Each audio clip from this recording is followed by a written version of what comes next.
سر سے لے کر پاؤں تک پردہ ہے. آج کل بہت سے اسلام کے نام پر اسکالر یوٹیوب پر آ چکے ہیں, چہرے کا پردہ نہیں ہے. چہرے کا, ارے چہرہ ہی تو انسان کو تباہ و برباد کر دیتا ہے. انسان جب عورت کو دیکھتا ہے تو فتنے میں کب مبتلا ہو؟ جب چہرے کو دیکھتا ہے. جب چہرے کا پردہ آپ نے ختم کر دیا تو پھر یہ تو مجمع المحاسن ہے, حسن کا مجمع ہے. اسی کو دیکھ کر لوگ فتنہ میں مبتلا ہوتے ہیں, اور آپ کہتے ہو کہ بھئی اس کا اسلام سے کوئی تعلق ہی نہیں ہے. سر سے لے کر پاؤں تک ایک عورت کو پردے میں ہونا چاہیے. اور آج کل بدقسمتی سے ایسے برقعے آ چکے ہیں کہ ان برقعوں کو بھی پردہ پہنانے کی ضرورت ہے.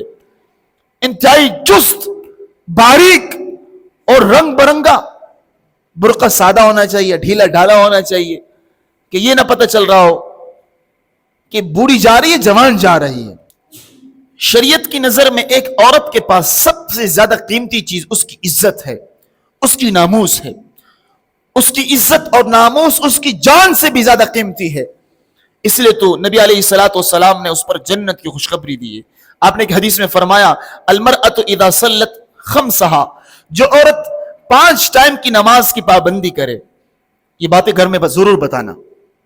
جو عورت 5 ٹائم کی نماز کی پابندی کرے, آگے فرمایا وصامت شہرہا, دوسرا کام یہ کرے رمضان کے روزے کی پابندی کرے, واحسنت فرجہا, اور اپنے عزت اور ناموس کی حفاظت کرے, واطاعت بعلہا, جائز کاموں میں اپنے شوہر کی اطاعت کرے, نافرمانی نہ کرے, فلتدخل من ای ابواب الجنت شاءت, کل قیامت کے دن اللہ کریم اس عورت سے فرمائیں گے جنت کی جس دروازے سے جانا ہے چلے جاؤ. جنت کے 8 دروازوں کو اللہ اس کے لیے کھول دیں گے. وجہ کہ انہوں نے دنیا میں اپنی عزت اور ناموس کی حفاظت کی تھی. قرآن نے حکم دیا ہے عورتوں کو وقرن فی بیوتکن. اس موضوع کو ذرا کان کھول کر سنیے. قرآن نے حکم دیا عورتوں کو کہ اپنے گھروں میں عزت کے ساتھ, شرافت کے ساتھ, سکون کے ساتھ رہو. آپ کے شوہر آپ کی خدمت کریں گے, آپ کے بچے آپ کی خدمت کریں گے, آپ کے ابا اگر شادی نہیں ہوئی آپ کی خدمت کریں گے. آپ کا کام کیا ہے؟ آپ گھر کی ملکہ ہو, گھر کے کام کاج سنبھالو, گھر کے بچوں کو سنبھالو. اگر کبھی کوئی ضرورت پیش آ جائے تو کچھ شریعت نے حدود بیان کی کہ ان چیزوں کی آپ نے رعایت کرنی ہے, رعایت نہیں کرو گے تو فساد آئے گا. جب بھی کوئی عورت گھر سے باہر نکلے پہلی شرط شریعت کی یہ ہے, مطالبہ یہ ہے کہ اپنے ابا سے اجازت لو. اگر شادی شدہ ہے اپنے شوہر سے اجازت لو. بہت سی عورتیں بغیر اجازت کے گھروں سے باہر نکلتی ہے اور کچھ ہی عرصے میں کوئی نہ کوئی فتنہ, کوئی نہ کوئی مصیبت, کوئی نہ کوئی بدنامی ان کے گھر آ کے ڈھیرے ڈال دیتی. پورا خاندان تباہ و برباد ہو جاتا ہے. آج بدقسمتی سے ہمارے بازار عورتوں سے بھر چکے. یہ کن کی بیٹیاں ہیں, یہ کن کی بیویاں ہیں, ان کے شوہر کہاں ہیں, ان کے ابا کہاں ہیں, ان کے غیرت مند بھائی کہاں ہیں؟ صبح سے لے کر شام تک بازاروں میں چکر کاٹ رہی. اللہ ان کے شوہروں کو غیرت ایمانی نصیب فرمائے. اللہ ان کے والدین کو غیرت ایمانی نصیب فرمائے.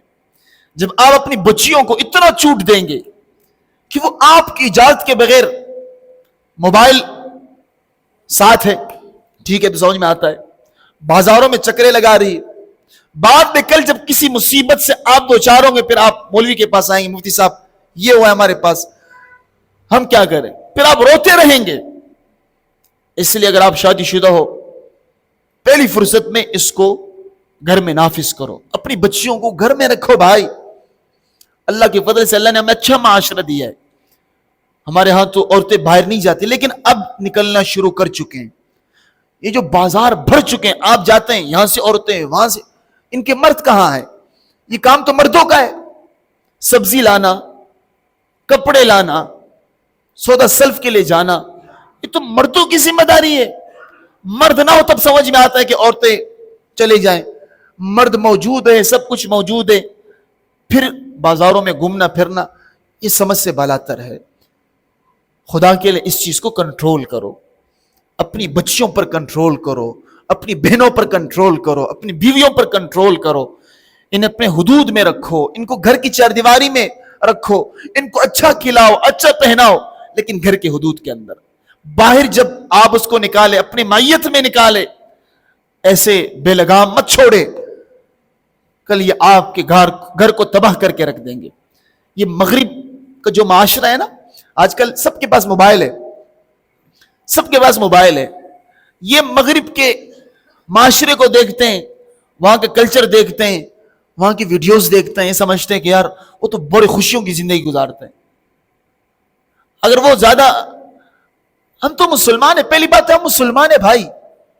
آپ یہ فیصلہ کرو نا, آپ نبی کو مانتے ہیں, قرآن کو مانتے ہیں, رسول کو مانتے ہیں, تو پھر وہ ہمارے لیے آئیڈیل کیسے بن سکتے ہیں؟ ہمیں تو نبی نے حکم دیا ہے, قرآن نے حکم دیا ہے, وَقَرْنَ فِي بُيُوتِكُنَّ, کہ بلا ضرورت گھر سے نہیں نکلنا ہے. عورتوں سے کہا گھر میں رہنا ہے.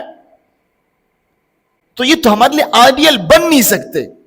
آج ان کا خاندانی نظام تباہ ہو چکا ہے, کوئی خاندانی نظام نہیں ہے ان کے ہاں. اور آج آزادی مارچ, فلاں مارچ کے نام پر یہ ہماری نوجوانوں کے ذہنوں کو خراب کر رہے ہیں, مختلف اچھے ناموں سے. نام کیا دیں گے؟ عورتوں کے حقوق. ارے جو حقوق اسلام نے دیے پہلے وہ تو دے دو. وہ حقوق اگر آپ نے دینا شروع کر دیا نا, خدا کی قسم آپ کے گھر کی عورتیں بادشاہ بن جائیں گی, ملکہ بن جائیں گی. وہ تو آپ دیتے نہیں ہو. مغرب نے جو حقوق, کیا حقوق دیے عورت کو؟ ویٹر بنا دیا, جاب. ہمارے ہاں تو اللہ کے فضل و کرم سے صبح سے لے کر شام تک مرد محنت کرتا ہے, اپنی بیوی کو کھلاتا ہے, محنت کرتے ہیں, اپنی ماں کو کھلاتے, اپنی بہنوں کو کھلاتا ہے, اور اس کو فخر محسوس کرتا ہے. میں نوجوانوں کو دیکھتا ہوں کہ ان کے ماتھے پر پسینہ بہ رہا ہوتا ہے.